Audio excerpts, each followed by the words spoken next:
What's going on, everyone? Welcome to the My Two Cents, a true crime podcast. Today, we're going to be going over the Idaho 4 murder investigation.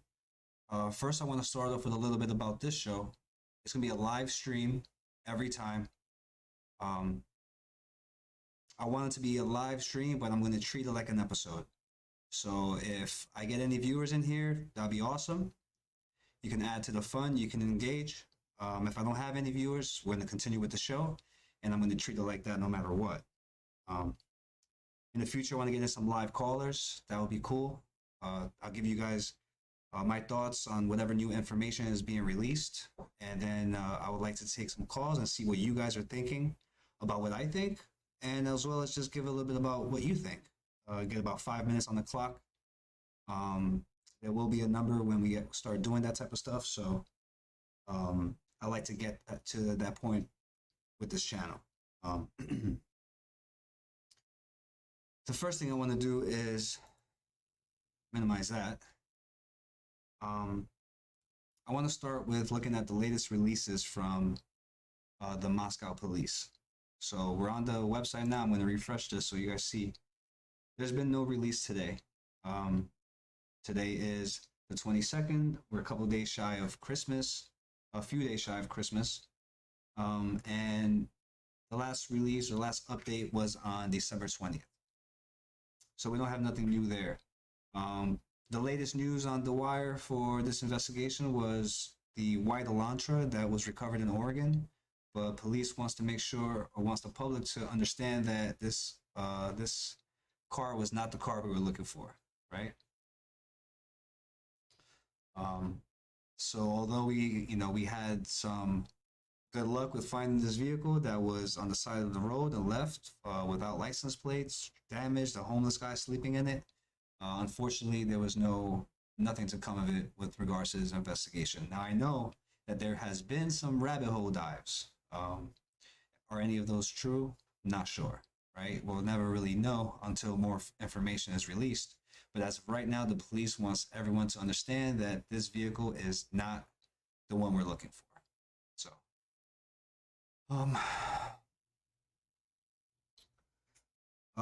what I want to start after we just discussed that vehicle, I want to get into some of the players or some of the people around this investigation, right? We know, of course, the 4 students that were murdered in the house. We know there were 2 survivors, right? We know there's boyfriends. We know there's grub truck and videos. We know the star players or excuse me, what we have all been investigating or sleuthing. The Jack D's, the Jack S, those type of people who've been the stars of this investigation for the internet world. They've been covered to no end at this point. What I want to do is start to go back over the entire case from start to bottom and see where there could be some potential other players in this investigation. So, of course, like I mentioned, we have the 2 roommates. The 2 roommates who didn't hear anything, didn't see anything. They were sound asleep with their doors locked. There's some chatter on the web saying that they made some like social media update in the middle of the night. I was not able to confirm that, but I'm sure if you guys have some type of link or anything like that, you can post it in the comments or send an email. There's any patron that was in that corner bar, right? Any patron in that corner bar could potentially be an extra player in this investigation that we just don't have any information about. What else? Any player at that grub truck. And when I say player, I mean lack of a better term, right? Any potential other person who has not been investigated just yet without cause.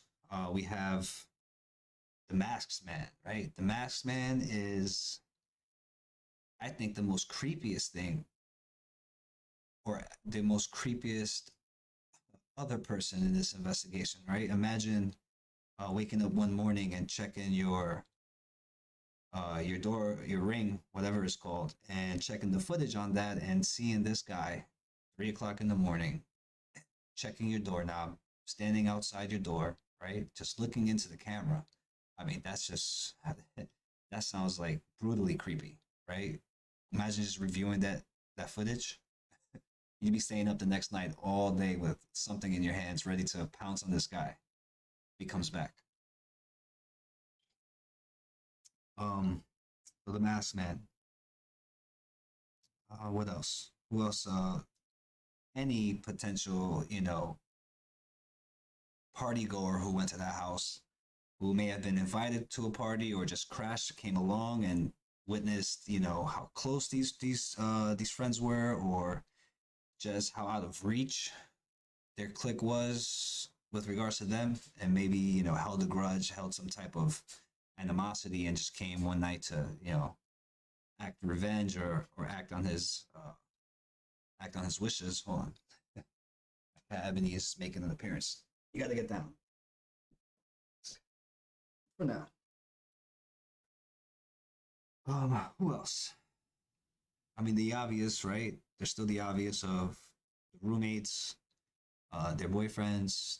Jack D, Jack S, Jack D. With my opinion, who I've been, allegedly have been considering as my number one so far. I mean, everything has just been super suspect with this guy. Potential scorned lover, thirsty. Who knows? I'm speculating, but in my opinion, it's just been too much. Too many things are pointing in that direction that grants more motive, especially with the video that was released with the two girls and Jack S walking down the street, going to the grub truck, and Kaylee said to Maddie, "What did you tell Adam?" She said, "I told him everything." Just a lot of the stuff so far has been alluding to a lot of motive from Jack D. That's why he's been my number one. But today I want to go into uh, a different rabbit hole, if I may. Okay. And this is purely speculation. This is just me, diving deep and having a strong imagination, right? Um, and I liken this to something that I saw on Netflix not too long ago. I actually binge watched this thing. It was a great show, and it was called How to Get Away with Murder. And the premise of this show was, and I'm sorry if you didn't see it, spoiler alert, but the premise of this show was um, for 4 or 5 college students commit a murder and do everything that they can to keep from getting caught. Oh, Ebony's back. She sneaks on here. It's not like she sneaks on here when she comes from my lap.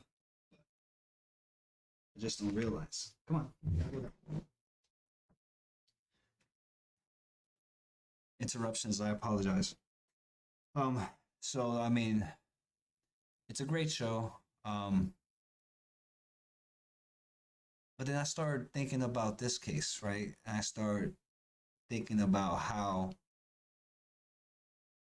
some players in this investigation, in this case, can potentially fit a similar style of format without being too specific on details, because I don't want to cast any doubts or shadows on anybody, especially of the victims.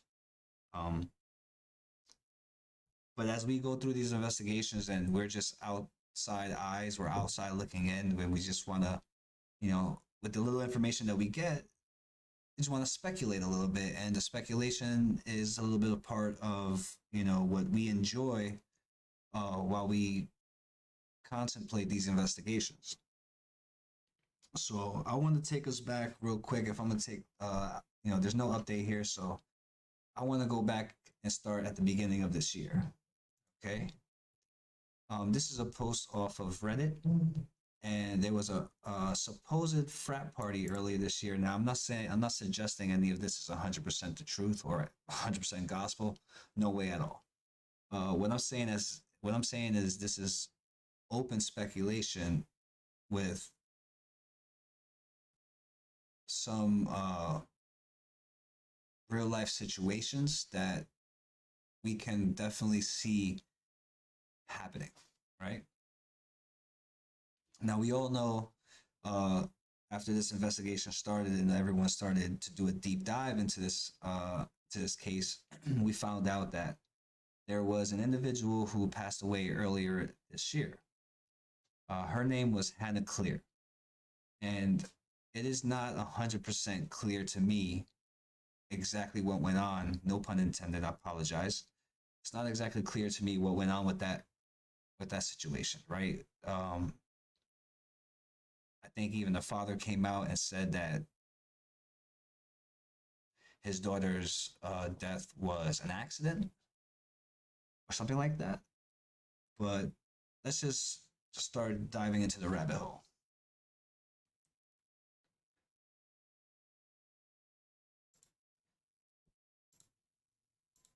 Where's my hold on one second. I'm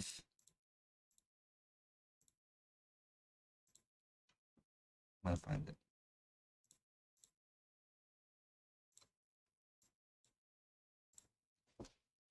I'm just gonna find it real quick. I want to bring it up.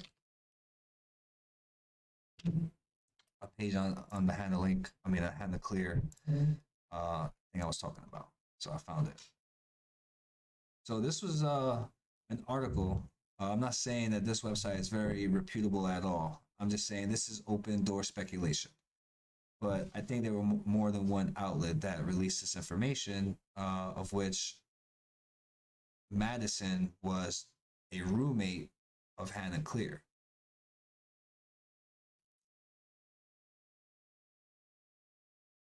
So I think that this story even starts out before Hannah Clear.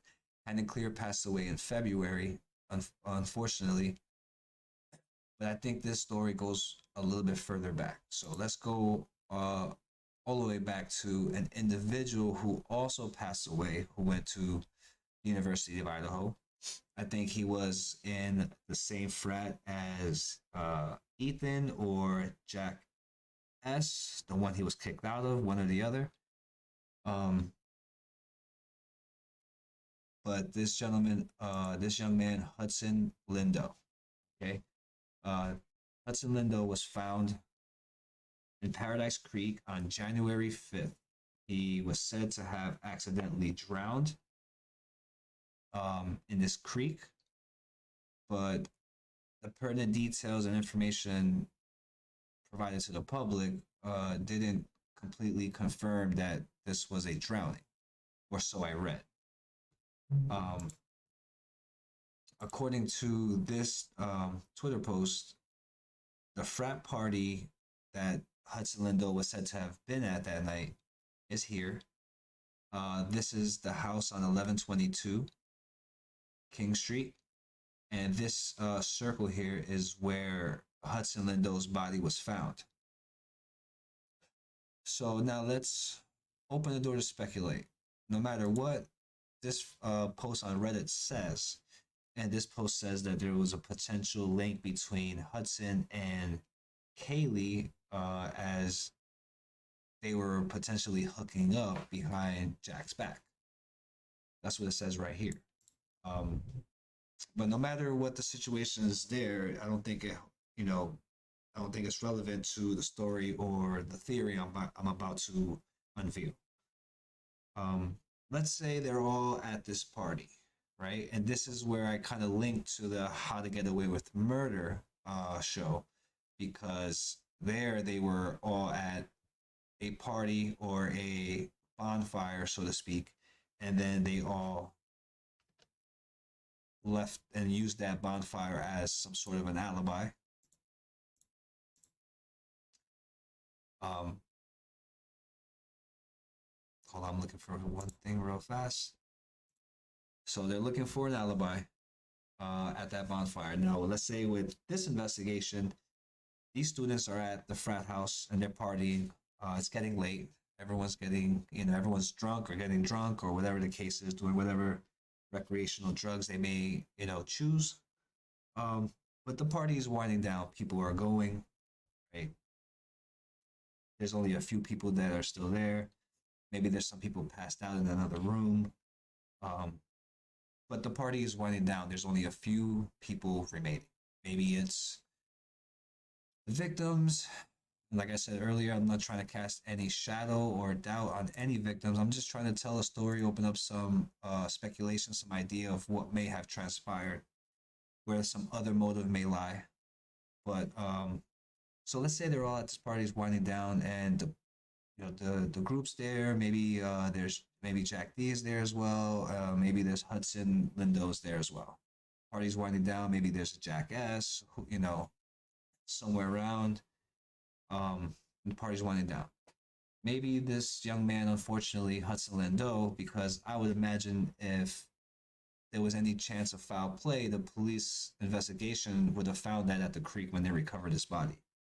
Um, if there was like any blunt trauma or anything like asphyxiation, if he was choked or something of that nature. So I think that if they would have found that, they would have definitely determined foul play. But what if he didn't, what if he didn't lose his life in that manner? What if it was definitely accidental? Passed out, drunk, drowns in his own vomit, let's say. It can happen, right? People will get drunk, put on the bath, lay down in the bath, pass out, and then next thing you know, they're no longer with us, right? It happens all the time. Um, so let's say that happens at this frat party, and there's only a few individuals there to witness it. Okay, actually, I can tell the story without even putting direct names to it, just to open up the door for speculation. So they're all there at this party, and this is what happened. That's the exact situation. This kid unfortunately passes away, and not only there's only a few witnesses there, and they're scared, and they're drunk, and they're potentially high. Maybe there's drugs in the house. It's a frat party, right? It's the remnants of a frat party. It's whoever may be remaining at this place. Who knows, right? All speculation, all allegedly. This is just telling a story.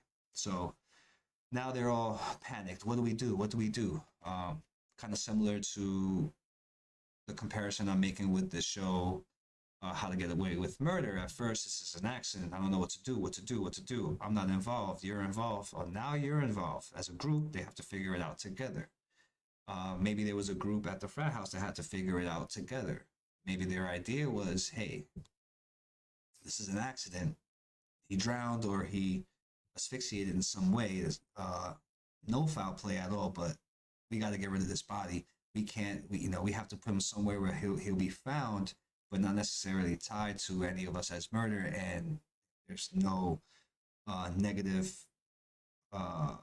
news with the frat house or any of their futures potentially. I mean, you can see how it can unravel really fast. And then okay, so they devise this idea of let's put him somewhere where if he's found, they can link it for him to show as if he died from drowning or something like that. So they're familiar with that area. They know really fast. Okay, well, there's this river or creek that's right here, right? So they said, okay, well, you know what? Let's get him in the car and let's lay his body out there, and hopefully they find him and rule it an accident, right? And potentially, maybe that's what they did. So now this unfortunate accident gets discovered. They review they go through the autopsy phase. They determine there's no blunt force trauma. There's no asphyxiation, like forced asphyxiation. There'll be bruising on the neck, maybe broken bones or something like that. And say, okay, this is an accident. He found his way to this creek and accidentally drowned. Now, boom, case closed, book closed on that. But if that's not really what happened, then there's potential room for a secret, right? A secret that's held by this small group of people who acted in this way to take care of, a situation they thought they were in. So now they're holding this secret. And that was January 5th, he was discovered in Paradise Creek. So it's January. So now let's move a little bit further into that with the Hand to Clear. right? So Hannah Clear was a roommate or alleged roommate of one of the victims potentially. And now this is once again I'm going to preface this with I'm not trying to throw in any type of cast any shadow or any doubts. I'm just trying to tell a story. Okay, trying to tell a story here. Um, what if there's a potential that while a small group was keeping a secret of that magnitude, uh, there may have been some type of chats or discussion amongst them, right? Phone calls or whatever. The book is closed. They're not worried about people seeing that or whatever the case is, and maybe there's a voice conversation or a verbal conversation to which a roommate may have overheard, right? The roommate may have overheard, and now the roommate is asking questions. What do you guys? What does that mean? What does that mean?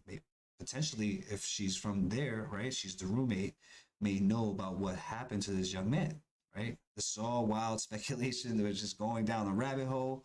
We're not casting any allegations or shadows or anything of that nature. Nothing negative. I just want to see if we can pull some strings here, get some juices flowing. And it just like kind of dawned on me a little bit. Like potentially there's room for a how to get with murders type of um, storyline, right? Um, and if you've seen that show, type it in the chat, leave a comment, tell me if you like that show. I love that show. Um, so let's say there's a roommate that overhears, okay, and now it's oh crap, we have a problem, right? The small group is feeling that they may have a problem. So feeling like they may have a problem, potentially now their cover may get blown and their lives ruined. They feel they may have to act, right? They may have to take care of this problem in a way as well that doesn't lead back and also may look like an accident, right? True speculation, nothing corroborated with any evidence. I'm just talking because I just been thinking about all of this stuff. I mean, we've gone through the rabbit hole of every player directly related to the case and with information that has actually been provided. I want to go over just some outlandish or outside of the box thinking with this theory, right? So, boom, they have an issue. They talk about it as a group. They say, okay, we have a potential problem that they need to take care of. So they plan whatever they need to plan to take care of the situation. But as a group, it's still another secret kept amongst them, right? How many people in this group, in this theory, I don't know, right? I'm just talking about there's a party that may have winded down and a few people remaining or whatever that are dealing with that original situation. So now this young lady, Hannah Clear, unfortunately, she passes away in February, about a month and a few weeks after, or a couple weeks after Hudson Lindo. Okay. Now there's rumor online that Hannah Clear was a roommate of Madison and was a victim of bullying. There's no proof or any evidence to suggest either. Right? I'm not 100% sure. This is just online speculation, so it's being woven into the fabric of this timeline, this alternative timeline.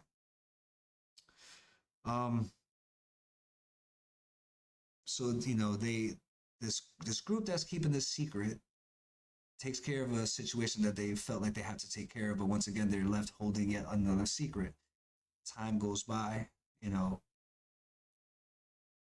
this is an unfortunate. This investigation takes place. I mean, it starts November 13th when the crimes occurred.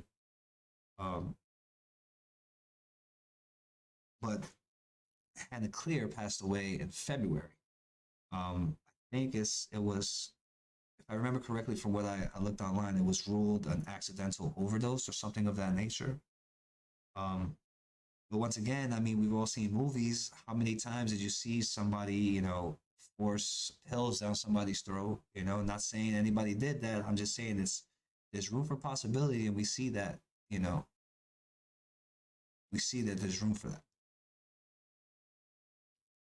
So, and in that show, How to Get Away with Murder, I mean, this is what's going on with that group of students as well, and they're keeping and dealing with the secret and adding more secrets and turning on each other potentially, uh, or there's a potential to be turning on each other, right? People getting leverage or holding one thing over the other. So I mean, with this group potential or this alternative timeline, maybe there's some infighting here, right? Maybe there's a situation like being at the corner pub and being intoxicated and potentially uh, spilling the beans or something of that nature, or running into patrons in that corner pub who may be in some facet uh, close to Hannah Clear, family member, close friend, something of that nature who's holding a grudge. Maybe some words are exchanged in that corner pub. Um, Maybe there's theories that, or not theories, but there's evidence to suggest. I think even the police may release a statement. Don't quote me on that. This might even just be a news statement, but it was said that Jack S was kicked out of the corner pub. Um, they don't say what time he was kicked out of this corner pub, but why does somebody get kicked out of a corner pub? Usually you're getting kicked out because of some type of fighting, right? Maybe there's a heated exchange of words and some pushing that goes on, or some potential for some aggression, and people are being held back, anything like that. I mean, we've all been to a bar, we know what that kind of looks like, right? Right before people get kicked out. So he may have gotten kicked out, and if you're two girls in a corner pub or two young women in the corner pub, and um, you're leaving and you're going to the grub truck, and are you going to choose or decide to walk with somebody who was just recently kicked out for some type of aggression, unless this young man was coming to their potential defense over some type of altercation that was happening, which forced him to react in an aggressive manner, in a defensive manner. Oh, get off me, don't touch me, push him, stay back, and then he gets kicked out because he's not a regular, maybe. Um, and the girls in the corner pub recognize this and say, you know what, it's already, I believe 1:30 if I go to my timeline. It's when they're said to have been leaving the corner pub. Let's go grab some food. Let's go hit the corner pub. I mean the grub truck, and then we'll head home from there. Um, Maybe before they're heading out and in the corner pub, while while they're at the bar, because there's speculation as well that this gentleman or young man Adam, who was Jack D's roommate, right, may have potentially Maddie may have potentially, quote unquote, told him everything I said in that video. So, and we don't know what everything is, right? We're just outside looking in, and this is totally speculation, but um, who knows what everything was? If there's a situation in that corner pub where, let's say, anyone related to or close to Hudson Lindo or Hannah Clear are getting into some type of exchange with the two girls inside of that corner pub, and then this young man Jack S comes to their defense, um, and they get kicked out. I mean, I can see that as a possible situation if it is indeed true that they were one of them may have been roommate of Hannah Clear, and with all the speculation that there was bullying involved, you can see someone close to Hannah Clear having or feeling a type of way, right? So okay, Jackass comes to their defense. They come outside, whatever. They recognize that Jackass comes to their defense, so they don't see him as, or yet they don't see him yet as someone who they should be worried about. They maybe feel they view him as some sort of protector in that moment, and as well on their walk back, towards the grub truck to get a bite to eat. Um, so now they're walking. There's video footage of the two girls walking with Jack S or the hooded guy. I don't know if they ever released them to be that guy. That's always been the speculation that he was Jack S. And maybe fled to Africa, etc. Maybe you've been holding a knife in his pocket. I mean, we've all been down that rabbit hole with Jack S. But maybe that's not what he was. Maybe he was a short-term protector at 1:30 in the morning after leaving a corner pub or whatever may have transpired in there.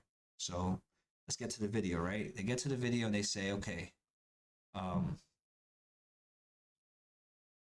they get to, in the video, they're walking down the street. Kaylee says to Madison, Madison, what did you tell Adam? And then she says, I told Adam everything. So if she told Adam everything, and I'm speculating that potentially there was an altercation in that corner pub unrelated to Jack S., but he came to their defense.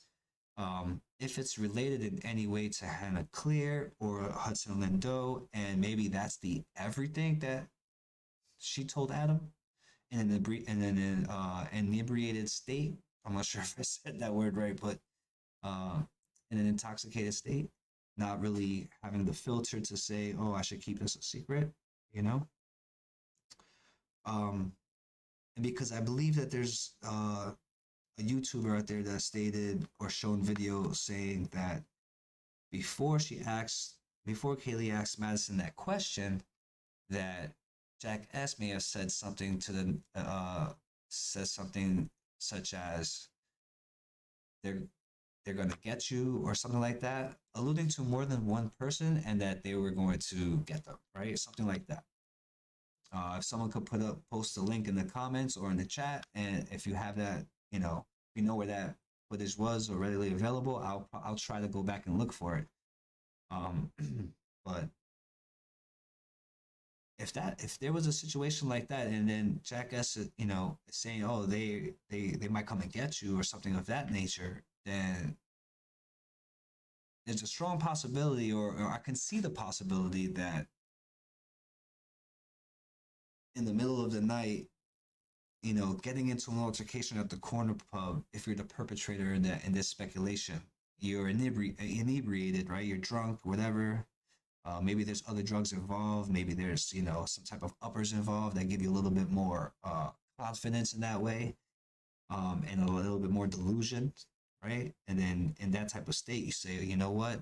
I'm going to get my revenge. And then you go and commit a crime at, the wee hours of the morning. And you planned it, and that's where you are now, right? And while all the spotlights on all of the players, I keep saying players, and all of the people that are super close to the victims, potentially there could be an alternative storyline or timeline that could lead to the same road, right? That could lead to the same action. And all the speculation on, from profilers, FBI, ex-FBI, suggesting that this person could be an incel of some kind, right? This person could, is a loner, right? This person potentially hates women or had a figure in his life that was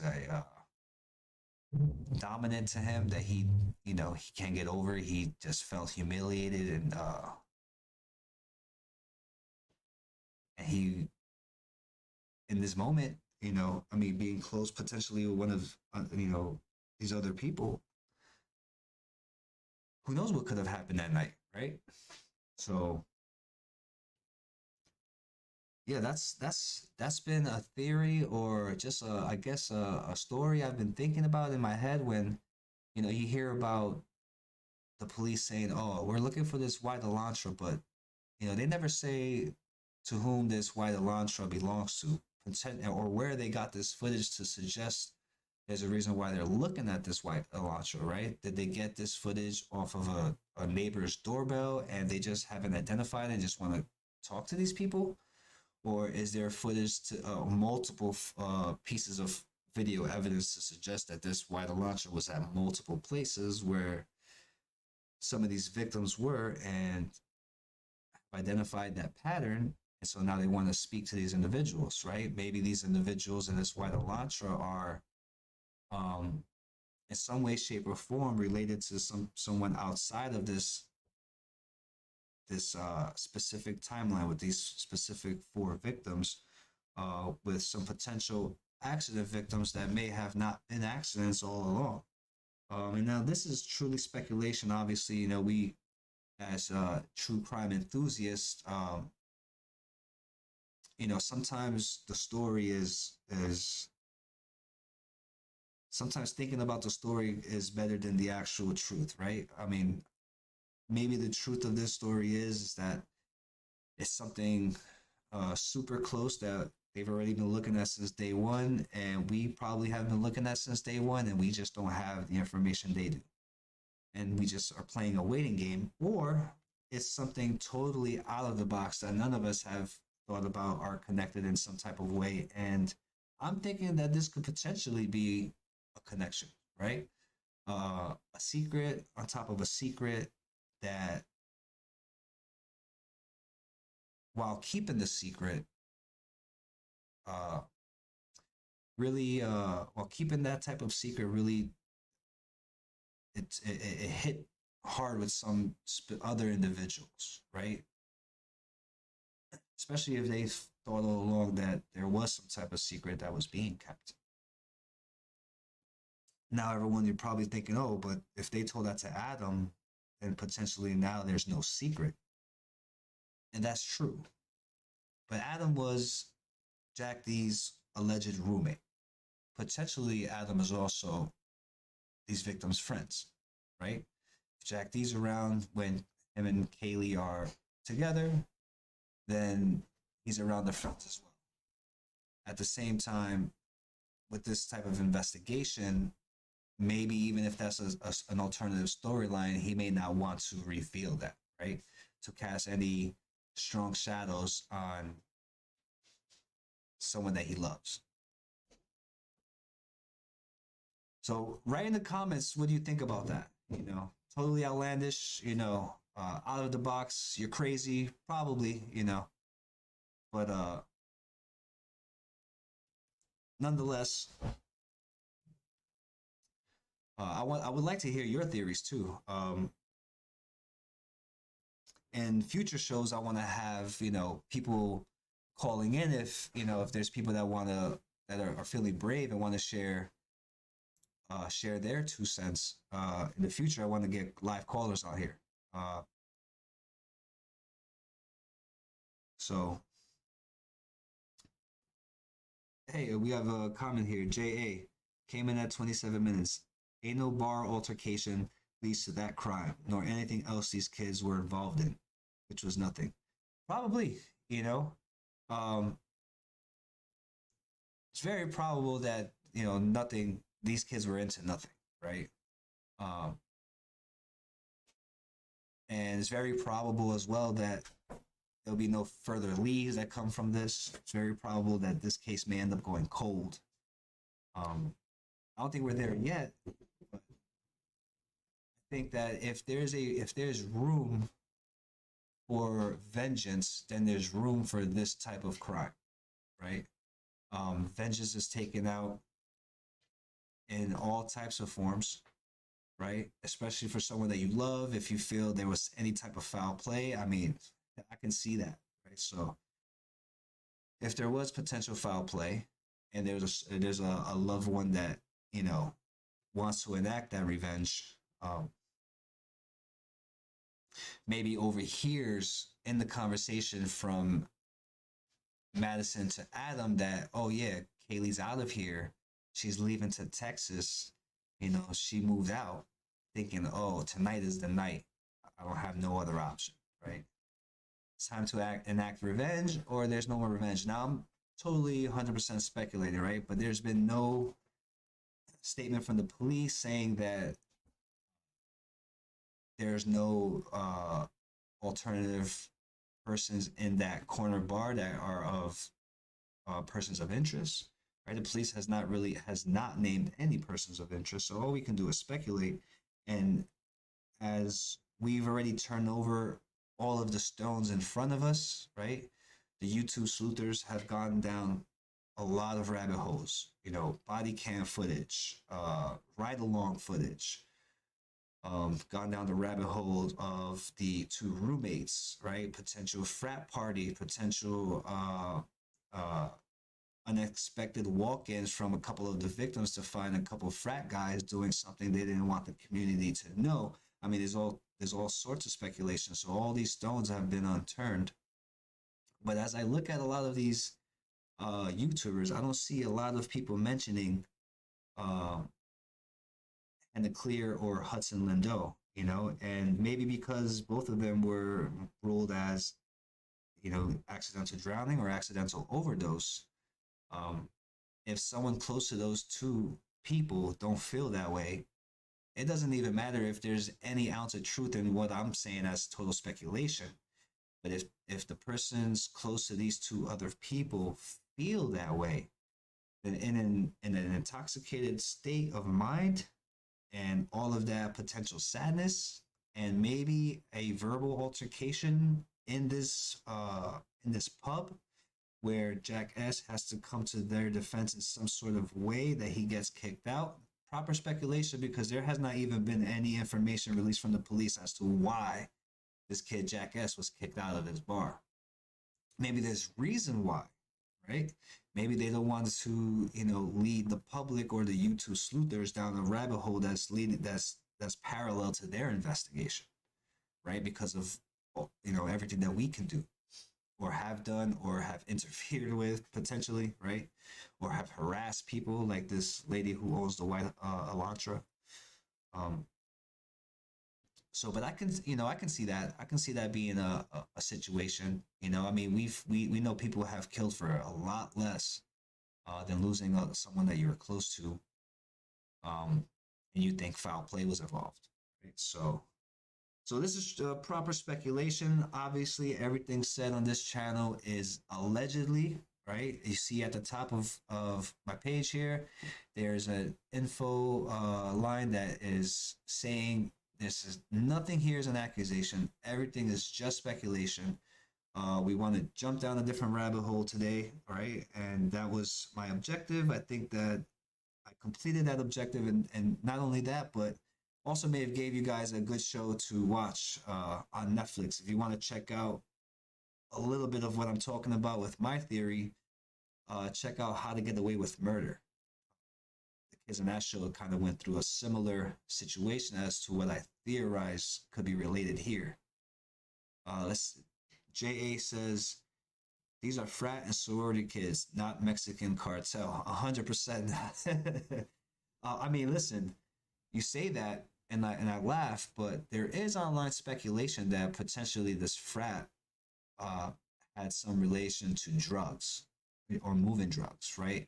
And there's some speculation that there's some relation to Canada, right? I mean, we go down all these rabbit holes, or we pick one string and pull it, and there's all this speculation. I mean, there's also speculation that Sana's mom was on bail or something like that, fighting a charge for drug possession, but of a larger magnitude. Something. I mean, if you want, you could check. You could jump down that rabbit hole. And you can come back and say, hey, that's BS, or oh snap, there may be something there, but whether it's a cartel hit, or these kids are just a victim of a Israel Keys type of crime, unfortunately, right?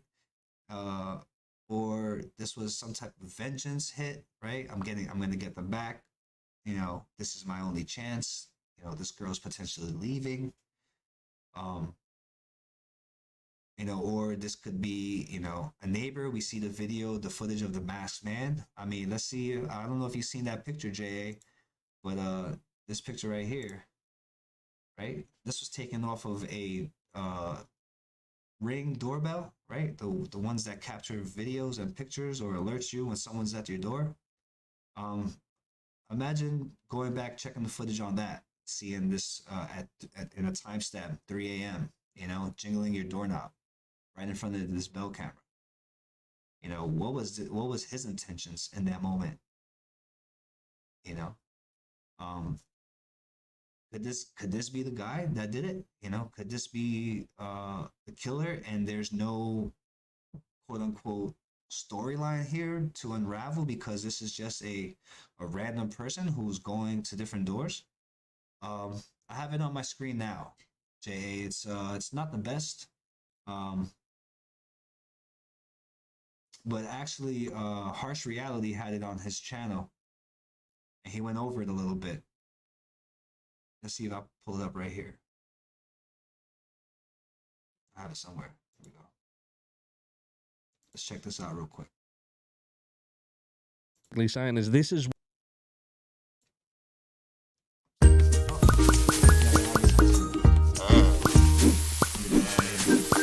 not maybe they've got it all under control, and maybe they know obviously a lot more than what we do, and you would hope that that's the case. And look, we're not stupid, you know. People think that we feel that we are entitled to information. No, we're not, but they're a public service, and we are. We should get answers. We should feel safe in the community. They should at least do their jobs. And look, with regards to this case, it would seem that they haven't been completely honest or doing their job. Now, what do I mean by that? I mean this. So it would appear that in the days, weeks leading up to these murders, there was a masked man going about. Around the houses, playing about with locks, ring doorbells. Yeah. There's a picture here of the guy with his mask on. Right here. And what they're basically saying is this is why a lot of the students in this area were actually locking their doors at nights, because it was known that someone was potentially entering the houses. And now, where do you get that information? Oh, everyone's saying that they lock their doors. I don't know, really, right? But you could imagine that if this guy is running around the neighborhood, right, and different neighbors are getting footage of this same individual, well, who is this guy, right? What is his intention? It means he's being a pain in the ass. Has been speculation that on the night of the murders that someone had indeed entered the house, or the girls possibly believed that someone had entered the house, and that's why they locked their bedroom doors and hence potentially survived the attack. So now let's say this guy, this masked man is walking around, and that doorbell footage, that's not there. JA says not in my neighborhood. And listen, neighborhoods I grew up in back in the day, there was worse things to worry about than a masked man, right? Actually, if you saw a masked man, he wasn't wearing that type of mask. You know, he was probably wearing a different mask, and it meant run, right? But imagine seeing this. Let's say this masked guy. It's known in this neighborhood that this masked guy is walking around and jingling doorknobs. You know, they see it in the footage and the ring footage, and they're all locking their doors, right? And let's say this guy who's wearing this mask is walking around and he's jingling these doors, and he probably does it quite often and probably hits the same house quite often. You know, he probably has a routine, or maybe not a routine because he'll probably get caught with a routine, but maybe he circles back at some point and says, oh, you know, this is locked. Oh, this is open today, right? Oh, someone's here. Boom, close, moves on, but remembers, oh, this house was open this day. And maybe he's gone to 1122 multiple times. You know, maybe he's opened the door when there's no cars in the driveway and realized, oh, this is unlocked, right? And maybe he's been in there multiple times. Maybe he's walked around multiple times in that house while nobody was there, because maybe they didn't keep their door locked, right? Somehow, some way, this intruder got in, right? Somehow, some way, this perp got into their house, and to the police, there's no evidence that he broke in, right? So either it's an inside job, and they're not saying nothing about these roommates, and I'm not saying any allegations here. I'm not making any accusations, but if they're not talking about roommates and there's no breaking and entering, then maybe the doors were just unlocked, right? Maybe that sliding door was just unlocked. Maybe the front door was just unlocked. Maybe this guy just jumped to the third floor and the balcony slider was unlocked. Or who would think I would have to lock that? Who's going to bring, you know, a 30-foot ladder to get up here? But, you know, you never know. So who knows? But imagine this masked man showing up multiple times, being able to get in, scoping the lay of the land, and then at one time, scoping the house at night, 3 in the morning, maybe starting around 1, witnessing these people come home, lights going off.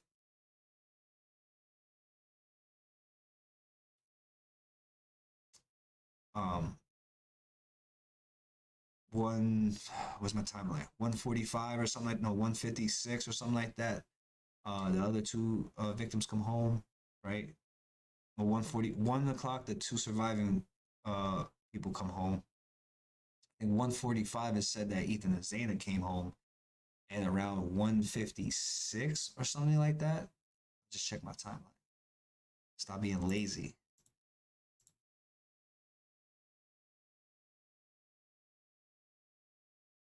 Yeah, 1:45, Ethan and Zayna got home, and 1:56, Maddie and Kaylee got home, and the two surviving roommates came home around 1 a.m. separately. So if this masked guy is out there watching and he knows I've been in this neighborhood, I've hit these doorknobs, and this one house seems to have been open more times than not. So he's sitting in these woods and he's watching this house, and sees everyone when they're coming home, seeing when these lights come off. And then when these lights come off, decide, okay, I'm gonna wait a little bit, right? I mean, that light goes off, you don't go in, right? You're the perp, you don't light go off, you go in. They're still awake, right? People don't just turn the light off, sleeping, right? That's not how sleep works, right? You put on the TV, put on Netflix, maybe you passed out, or maybe you pass out after watching Netflix, I mean to say. And so this guy, because he knows he can get in, it's unlocked. Maybe he checked a little bit earlier while nobody was there. Said, okay, it is unlocked. Stayed in the back. You know what? Nobody's here. No reason to go in. Or maybe he was already inside. The masked man who walks around and jingles doorknobs. If the first roommate came home, or the first two roommates came home around 1, who's to say that this individual didn't get into the house around 12:30, right? If I'm a roommate, I get home, I might walk around the house or the public areas, right? But I'm not going to be checking rooms. I'm not going to walk into my roommate's room and check his room. I'll make sure everything is secure, right? So as the two survivor roommates walk into the house and they're on the first floor, this guy, this masked man, could have been upstairs on the second floor or on the third floor in one of the empty rooms, just chilling, waiting, right? Then people are like, oh, what about the dog? What about the dog? Okay, so with this theory, also have an answer about the dog, right? This dog was highly socialized, right? The dog was around a lot of people probably since he was a pup, or a super pup, small pup. Been in the house, parties, loud music, loud noise. I'm speculating. We don't know for sure, but that's the rumor, right? So if the dog is well socialized, he may not even care that this random individual is in the house, right? J.A. says, I do believe that they had been there prior, even if only that night, prior to them all coming back. There was a masked guy. It'd been well verified and discussed by now. Very possible entered prior to 1 a.m. 50-50 must be considered. For sure, right? And so if it has to be considered because they don't have any evidence or proof to say this guy broke in.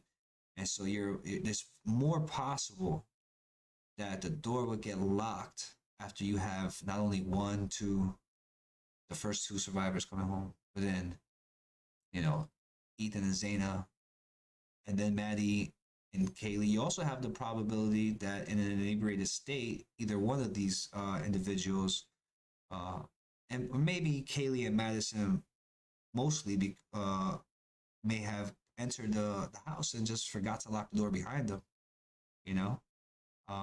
I mean, listen, it's very possible. Come in drunk, forget to lock the door. Maybe just you think you locked it, you didn't turn the knob all the way or something like that. And you wake up in the morning like, oh crap, my door was left open, right? So I mean, that's very possible. But there's also a higher chance that they locked the door behind them, right? So if you're not already in the house, if you're the masked man, I feel like I'm saying that word wrong, but if you're the masked man and you find one house that you probably jingled the doorknob 4 times and 3 out of 4 times it was open, and now you pull up on this house because you're a voyeur or you're like an adrenaline junkie. You're looking for this rush. Oh, I'm in somebody else's house. You know, I'm hiding in their closet. You know, maybe potentially commit a crime. That adrenaline rush that they may be feeling, right? Um, they probably would rather have been in that house, right? Find a place to hide, um, and try to see what happens. And if I don't know, maybe that actually, now that I think about that, that sounds a little bit risky, right? Because you kind of have to know that if you're walking in there before 1 a.m. and you're gonna hide to commit a crime, you're the masked man. You kind of have to know that the people of that house aren't bringing home a party, right? Because what's gonna happen if you're hiding there, right? You're the masked man. You're hiding there. It's 11:30, 12 o'clock, whatever, and all of a sudden the first roommates come home. She has 10 friends with her, right? Oh, they come in with beer, loud music. Oh, we're gonna have a party, and you're hiding in one of the rooms or something like that. Like, how's that gonna work out? So now that I think about it in that way, potentially I kind of debunked my own debunked my own theory like that. But it's still something that still has to be considered. Still has to be considered. So, yeah, man, that's my theory. You know, I mean, I try to get a little bit outside of the box. And like when I started this show, I was trying to tell everybody what my plans for this show was, right? This is a very brand new channel. I've never really done something like this. I'm really intrigued by this genre, so to speak, for lack of a better term, like true crime as a whole. I've always watched all of the, documentaries, any type of, TV shows, CSI, Criminal Minds was one of my favorite,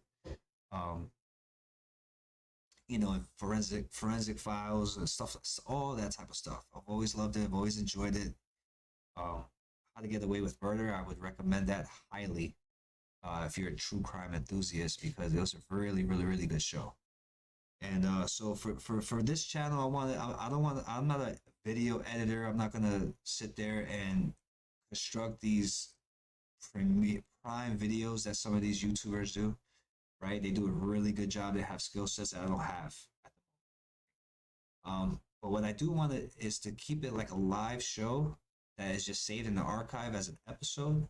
So as I go through, probably for about an hour, I have my outline, and I'll discuss my topics. And as viewers get on, and this channel starts to hopefully grow, and we get some live viewers in here, I'll extend that stream, and potentially want to get into some live conversation, right? Put up a number, have you guys call in, share your thoughts, tell me your thoughts about what I'm talking about, right? Give me your 2 cents on my 2 cents, right?